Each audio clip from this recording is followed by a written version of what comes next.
আজমির শরীফ দরগা ও 2.5 দিন কা ঝোপড়া দেখে কিছু খেয়ে একটা অটো ঠিক করে আমরা রওনা দিলাম একমাত্র ব্রহ্মা মন্দির পুষ্করের দিকে। আজমির থেকে 15 কিলোমিটার দূরে পুষ্কর। ভিডিওটি সম্পূর্ণ দেখার অনুরোধ রইল। আশা করি ভালো লাগবে। ভালো লাগলে লাইক, শেয়ার ও সাবস্ক্রাইব করে দেবে। পুষ্করের দ্রষ্টব্য স্থান ঘুরিয়ে আনাসাগর লেক হয়ে আমরা ফিরে আসব আজমিরেরই হোটেলে। আজমির স্টেশন থেকে আজ রাতের ট্রেন ধরে চলে যাব চিতোরগড়ে। অর্থাৎ আজমিরে সকালে এসে আমরা হোটেল নিয়েছি জিনিসপত্র রাখার জন্য। রাতে আজমিরের হোটেলে থাকবো না, রাতে চিতোরগড় হোটেল বুক করা আছে, সেখানেই চলে যাব। পুষ্কর যেমন হিন্দু তীর্থ, তেমনি শিখদের কাছেও এটি একটা পবিত্র তীর্থস্থান। কারণ গুরু নানক ও গুরু গোবিন্দ সিং এখানে এসেছিলেন। স্নানের ঘাটগুলোর মধ্যে একটা গোবিন্দ ঘাট আছে, যা শিখরা দশম গুরু গুরু গোবিন্দ সিং এর স্মরণে তৈরি করেছিলেন। মন্দিরময় বহু প্রাচীন তীর্থ শহর রাজস্থানের পুষ্কর। পুষ্কর লেক হিন্দুদের কাছে অতি পবিত্র। হিন্দু শাস্ত্রে এটিকে তীর্থগুরু বলে উল্লেখ করা হয়েছে। হিন্দু পুরাণ অনুযায়ী এই তীর্থের সৃষ্টি হয় দেবতা ব্রহ্মার থেকে। একমাত্র ব্রহ্মা মন্দিরই এই পুষ্কর তীর্থে রয়েছে। তবে বর্তমানে অনেক জায়গায় ব্রহ্মার মন্দির দেখা যায়।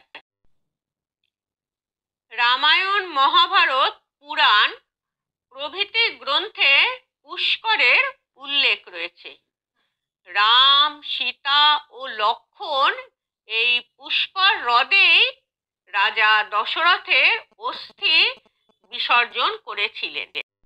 রাজস্থানের গোলাপের বাগানও বলা হয় এই পুষ্করকে, কারণ এই শহর বা আশেপাশে প্রচুর ফুল চাষ হয়। এই ফুল সারা বিশ্বে রপ্তানি হয়। রেল মাধ্যমে পুষ্করে পৌঁছতে হলে নিকটতম রেল স্টেশন আজমির। আজমির থেকে বাস বা অটো বা ট্যাক্সি ভাড়া করে পুষ্করে পৌঁছে যেতে পারে। আজমির থেকে পুষ্কর যাওয়ার রাস্তাটা খুব সুন্দর। পুষ্কর তীর্থ আরাবল্লী পর্বত দিয়ে ঘেরা।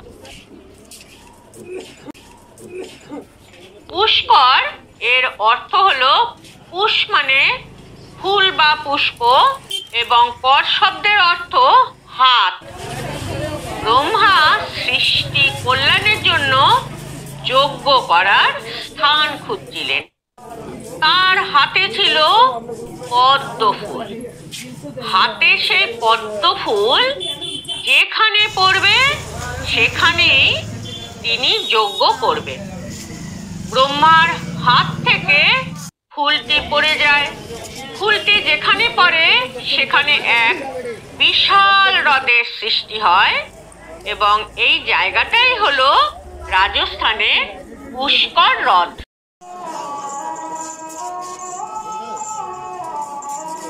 ব্রহ্মা পুষ্কর হ্রদে যজ্ঞ আরম্ভ করেন। যজ্ঞের সময় ব্রহ্মার স্ত্রী সাবিত্রী দেবী ঠিক সময়ে উপস্থিত হতে পারলেন না। যজ্ঞ সম্পন্ন করার জন্য একজন স্ত্রীর প্রয়োজন হয়ে পড়ল, কারণ তা না হলে যজ্ঞ সুসম্পন্ন হবে না এবং সৃষ্টিরও কল্যাণ হবে না। যজ্ঞের সময় প্রায় পেরিয়ে যাচ্ছিল। এমন সময় স্থানীয় একজন নারী গায়ত্রী দেবীকে ব্রহ্মা বিবাহ করেন যজ্ঞ সম্পন্ন করার জন্য। যজ্ঞ সম্পন্ন হবার পর সাবিত্রী দেবী পৌঁছলেন যজ্ঞস্থলে।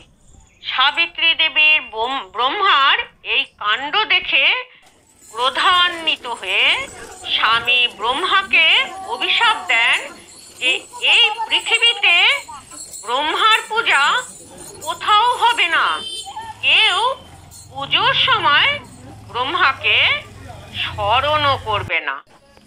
সাবিত্রী দেবীকে সকল দেবতা অনুরোধ করলেন যেন এই অভিশাপ তুলে নেন।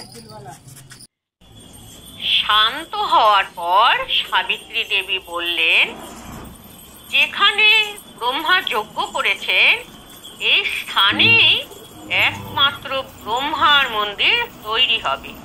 এই বলে সাবিত্রী দেবী দূরে পাহাড় চূড়ায় অবস্থান করলেন এবং তপস্যায় লীন হয়ে যান।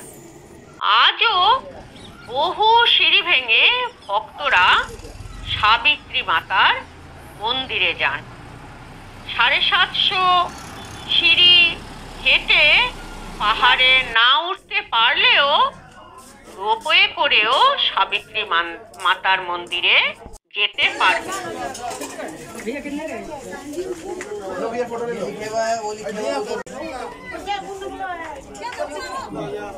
আমরা এবার পুষ্করের সাবিত্রী মন্দিরের দিকে যাচ্ছি। পাহাড়ের ওপরে মন্দিরে ওঠার জন্য রোপওয়ে করেই যাব। হেঁটেও সিঁড়ি ভেঙে সাবিত্রী মন্দিরেও চলে যেতে পারবে।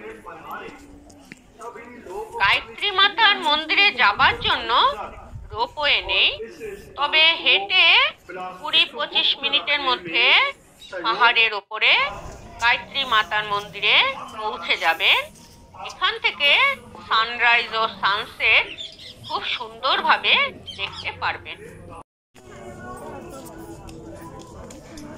অক্টোবর বা নভেম্বর মাসে কার্তিক পূর্ণিমা উপলক্ষে ক্যামেল ফেয়ারের জন্য বিশ্ববিখ্যাত এই পুষ্কর শহর কার্তিক মাসে শুরু হয় এবং কার্তিক পূর্ণিমায় শেষ হয়। দেশি বিদেশি প্রচুর লোকের সমাগম হয় এই ক্যামেল ফেয়ারে। শুধু উটি নয়, গবাদি পশু, ঘোড়া প্রভৃতিরও কেনা বেচা চলে এই ক্যামেল ফেয়ারে। তবে এই মেলার সময় আসলে আপনাকে বেশ আগে থেকে রুম বুকিং করতে হবে। পশু ক্রয় বিক্রয় ছাড়াও মটকাফোড় বা সবচেয়ে লম্বা গোফ প্রতিযোগিতা, উটের পিঠে চড়ে দৌড় বা রান প্রভৃতি প্রতিযোগিতাও হয়ে থাকে।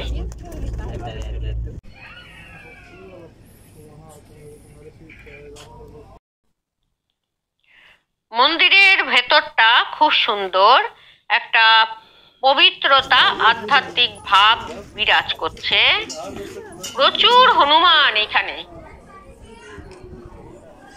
ব্রহ্মার দর্শন পেতে গেলে পুষ্কর তীর্থে একবার আসতেই হবে এবং লেকে স্নান করে পুণ্য অর্জন করবেন। সাবিত্রী মাতার মন্দির দুপুর 12টা থেকে 2টো অবধি বন্ধ থাকে। আর সাবিত্রী মাতার মন্দির থেকে পুরো পুষ্কর শহরকে খুব সুন্দরভাবে দেখতে পারবেন। ব্রহ্মার পুজো হয় না কেন জানেন কি? ব্রহ্মাকে বলা হয় বিশ্ব ব্রহ্মাণ্ডের সৃষ্টিকর্তা। স্রষ্টা হওয়া সত্ত্বেও হিন্দু ধর্মে ব্রহ্মার পুজো করা হয় না। শতরূপা ছিলেন ব্রহ্মার কন্যা, কিন্তু তার সঙ্গেই মিলিত হন ব্রহ্মা। এই অবৈধ অপরাধে শিব ব্রহ্মার পঞ্চম মাথাটা কেটে দেন এবং অভিশাপ দেন যে ধরাধামে কেউ ব্রহ্মার পূজা করবে না এবং কেউ তার কাছে প্রার্থনাও করবে না। এই জন্যই কোথাও ব্রহ্মার পূজা হয় না।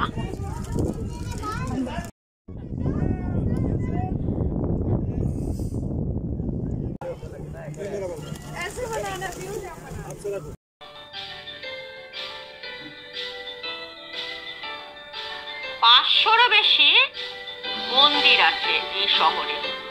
সাউথ ইন্ডিয়ান স্টাইলে রঘুনাথ মন্দির, প্রাচীন বরাহ মন্দির প্রভৃতি ঘুরেও নিতে পারেন।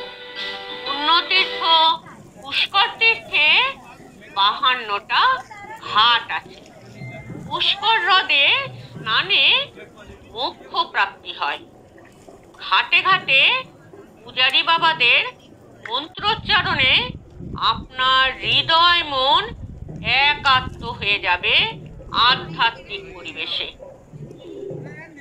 পারলৌকিক ক্রিয়াকর্ম চলে ঘাটে। কথিত আছে ব্রহ্মা সৃষ্ট এই হ্রদে সকল চর্মরোগ বা স্কিন ডিজিজ সেরেও যায়।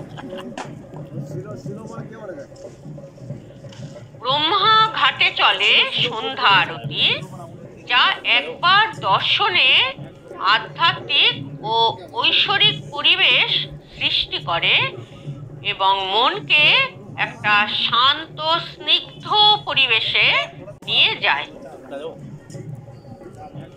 ব্রহ্মাঘাটে স্নানাদি চলে, পূজার্চনা হয় এবং অস্থি বিসর্জনও হয়।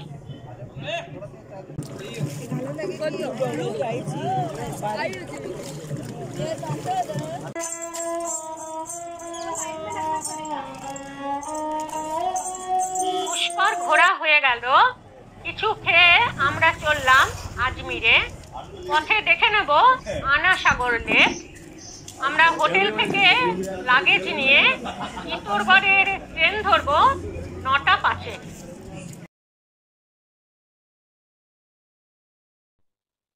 19 শতকে মিস্টার ফয়ের নামানুসারে আজমির শহরের কাছে আর একটা কৃত্রিম লেক নির্মাণ করা হয়, যার নাম ফয়সাগর লেক।